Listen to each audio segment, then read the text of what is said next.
नमो बुद्धाय, जय भीम, नमस्कार। मेरा नाम रविंद्र कुमार है। बाबा साहब डॉक्टर अंबेडकर की लिखी पुस्तक लॉर्ड बुद्धा एंड हिज धम्मा अर्थात भगवान बुद्ध और उनका धम्म को एपिसोड 60वां मैं आपके सामने प्रस्तुत कर रहा हूं, जिसमें आपने देखा कि पिछले एपिसोड में भगवान बुद्ध जब ज्ञान को प्राप्त किए तो उन्होंने सबसे पहले अपने 5 पुराने मित्र जो परिव्राजक थे उनको सारनाथ में उन्होंने निर्णय लिया था। जब वह उनसे मिलने आए तो उन परिव्राजकों ने भगवान बुद्ध से पूछा कि आप क्या कर रहे थे, अब तक क्या क्या किया। तो भगवान बुद्ध ने बताया कि वह नए धम्म की उन्होंने खोज की है। और तब बुद्ध ने उन्हें समझाया कि उनके धम्म के अनुसार यदि हर आदमी पवित्रता के पथ पर चले, धर्म के पथ पर चले और शील के पथ पर चले तो दुख का एकांतिक निरोध हो सकता है, यानी दुख को खत्म किया जा सकता है। और उन्होंने कहा कि उन्होंने ऐसे धम्म का आविष्कार किया है। तब परिव्राजकों ने बुद्ध से अपने धम्म की व्याख्या करने की प्रार्थना की और भगवान बुद्ध ने उसको स्वीकार किया। भगवान बुद्ध ने सबसे पहले उन्हें पवित्रता का पथ समझाया। उन्होंने परिव्राजकों से कहा, कोई भी आदमी जो अच्छा बनना चाहता है उसके लिए यह आवश्यक है कि वह कोई अच्छाई का मापदंड स्वीकार करे। मेरे पवित्रता के पथ के अनुसार अच्छे जीवन के 5 मापदंड हैं। पहला है किसी प्राणी की हिंसा ना करना। दूसरा है चोरी ना करना अर्थात दूसरे की चीजों को अपनी ना बना लेना। व्यभिचार न करना, असत्य न बोलना अर्थात झूठ ना बोलना, नशीली चीजों का ग्रहण न करना। भगवान बुद्ध कहते हैं कि हर आदमी के लिए यह परम आवश्यक है कि वह इन 5 शीलों को स्वीकार करे, क्योंकि हर आदमी के लिए जीवन का कोई मापदंड होना चाहिए जिसे वह अपनी अच्छाई और बुराई को माप सके। मेरे धर्म के अनुसार ये 5 शील जीवन की अच्छाई बुराई मापने के मापदंड हैं। दुनिया में हर जगह पतित यानी गिरे हुए लोग होते हैं, लेकिन पतित 2 तरह के होते हैं। एक तो पतित वे होते हैं जिनके जीवन का कोई मापदंड होता है और दूसरे पतित वे होते हैं जिनके जीवन का कोई मापदंड नहीं होता। जिसके जीवन का कोई मापदंड नहीं होता है वह पतित होने पर भी यह नहीं जानता कि वह पतित है अर्थात गिरा हुआ है, इसलिए वह हमेशा पतित ही रहता है। दूसरी ओर जिसके जीवन का कोई मापदंड होता है वह हमेशा इस बात की कोशिश करता रहता है कि पतित अवस्था से ऊपर उठे, क्योंकि इसका उत्तर यही है कि वह जानता है कि वह पतित है और गिर गया है। आदमी के लिए जीवन सुधार का कोई मापदंड होने और न होने में यही बड़ा अंतर है। आदमी अपने स्तर से नीचे गिर पड़े यह इतनी बड़ी बात नहीं है जितनी यह कि आदमी के जीवन का कोई स्तर ना हो। हे परिव्राजकों, तुम पूछ सकते हो कि इन 5 शीलों का जीवन का मापदंड ही क्यों स्वीकार किया जाए। इस प्रश्न का उत्तर तुम्हें स्वयं ही मिल जाएगा यदि तुम अपने से ही यह प्रश्न पूछो, क्या यह शील व्यक्ति के लिए कल्याणकारी है, और साथ ही यह भी पूछो क्या इन शीलों का पालन करना समाज के लिए कल्याणकारी है। यदि इन दोनों प्रश्नों का तुम्हारा उत्तर स्वीकारात्मक है तो इससे यह सीधा परिणाम निकलता है कि मेरे पवित्रता के पथ के ये 5 शील इस योग्य है कि उन्हें जीवन का सच्चा मापदंड मान लिया जाए। इसके आगे भगवान बुद्ध परिव्राजकों को अष्टांगिक मार्ग का ही उपदेश देते हैं। बुद्ध ने कहा, इस मार्ग में 8 अंग हैं। बुद्ध ने सर्वप्रथम सम्मा दृष्टि यानी सम्यक दृष्टि की व्याख्या की, जो अष्टांगिक मार्ग में प्रथम और प्रधान है। सम्यक दृष्टि का महत्व समझाने के लिए बुद्ध ने परिव्राजकों से कहा, हे परिव्राजकों, तुम्हें इसका बोध होना चाहिए कि यह संसार एक कारागार है, यानी एक यह जेल की तरह संसार है और आदमी इस कारागार में एक कैदी के रूप में है। इस कारागार में इतना अंधकार है कि यहाँ कुछ भी दिखाई नहीं देता। कैदी को यह तक नहीं दिखाई देता कि वह कैदी है। इतना ही नहीं, बहुत अधिक समय तक इस अंधेरी कोठरी में ही पड़े रहने के कारण आदमी एकदम अंधा हो गया होता है, बल्कि उसे इस बात में भी बड़ा संदेह हो गया है कि प्रकाश नाम की कोई चीज भी कभी कहीं हो सकती है। मन ही एक ऐसा साधन है जिसके माध्यम से आदमी को प्रकाश की प्राप्ति हो सकती है। लेकिन इन कारागार वासियों के दिमाग की भी अवस्था ऐसी नहीं है कि यह उद्देश्य पूरा कर सके।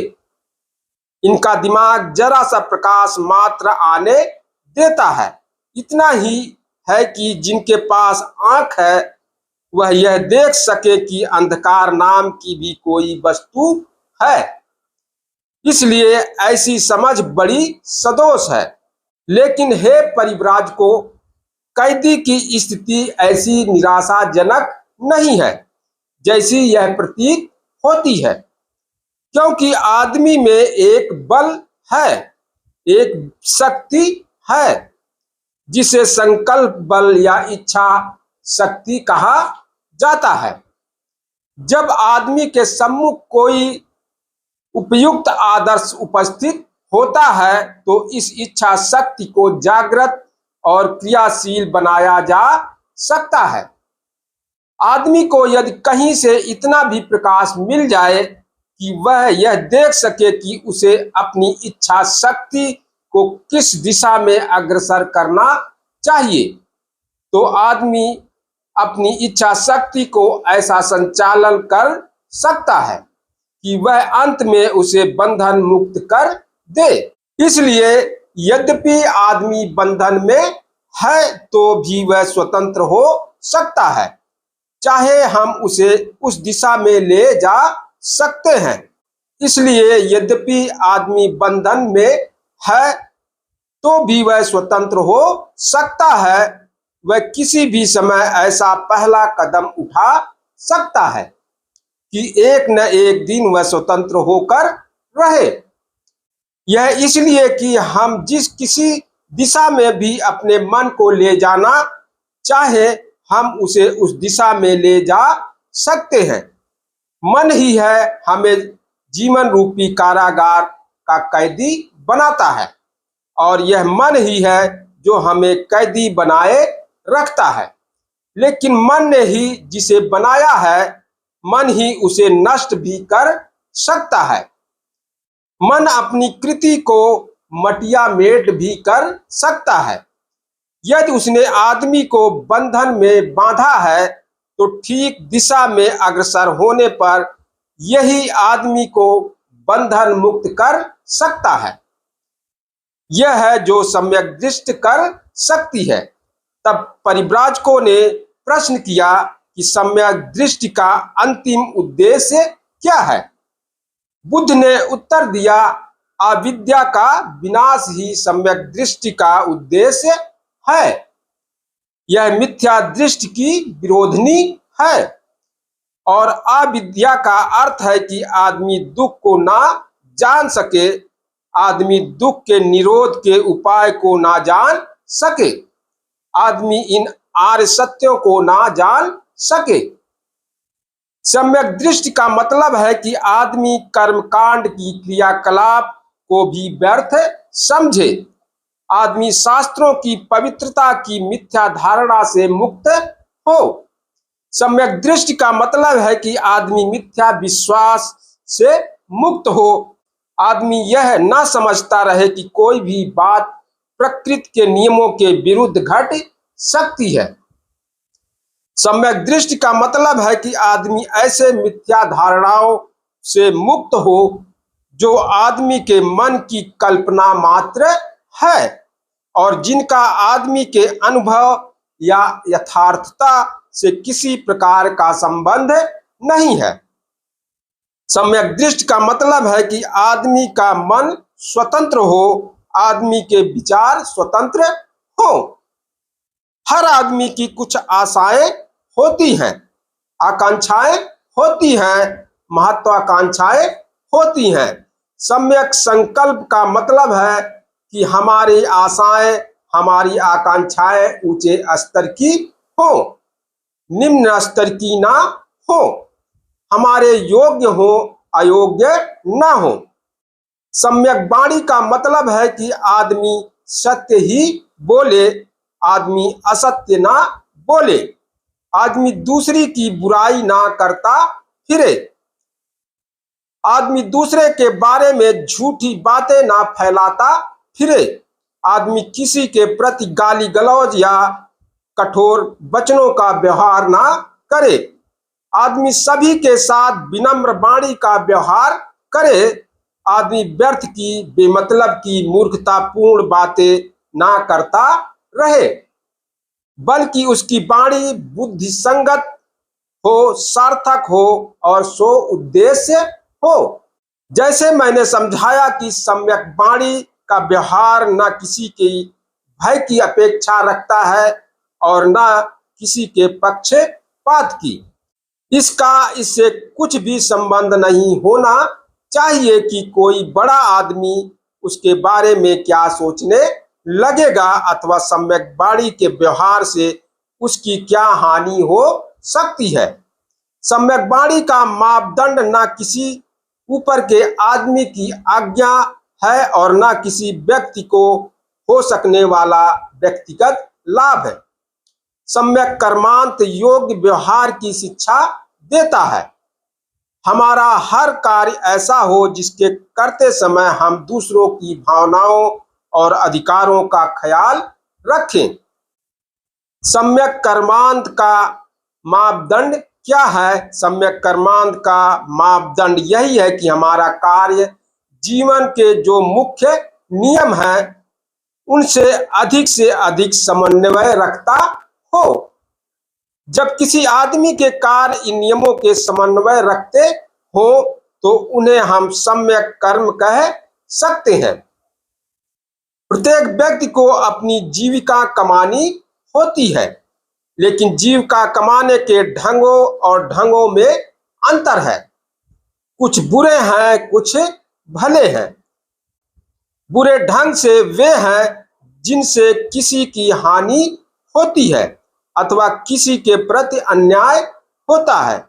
अच्छे ढंग से वे हैं जिनसे आदमी बिना किसी को हानि पहुंचाए अथवा बिना किसी के साथ अन्याय किए अपनी जीविका कमा सकता है। यही सम्यक आजीविका है। सम्यक व्यायाम अविद्या को नष्ट करने के प्रयास की प्रथम सीढ़ी सम्यक व्यायाम है।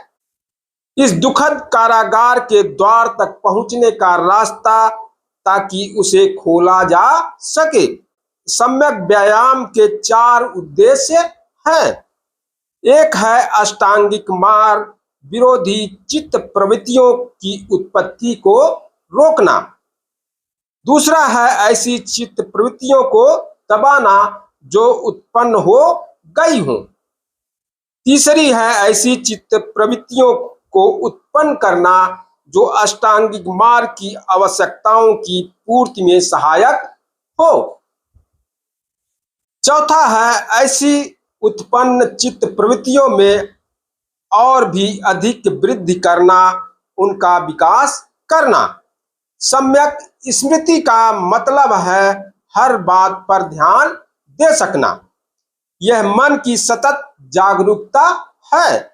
मन में जो अकुशल विचार उठते हैं, यानी गलत विचार उठते हैं, उनकी चौकीदारी करना सम्यक स्मृति का ही एक दूसरा नाम है।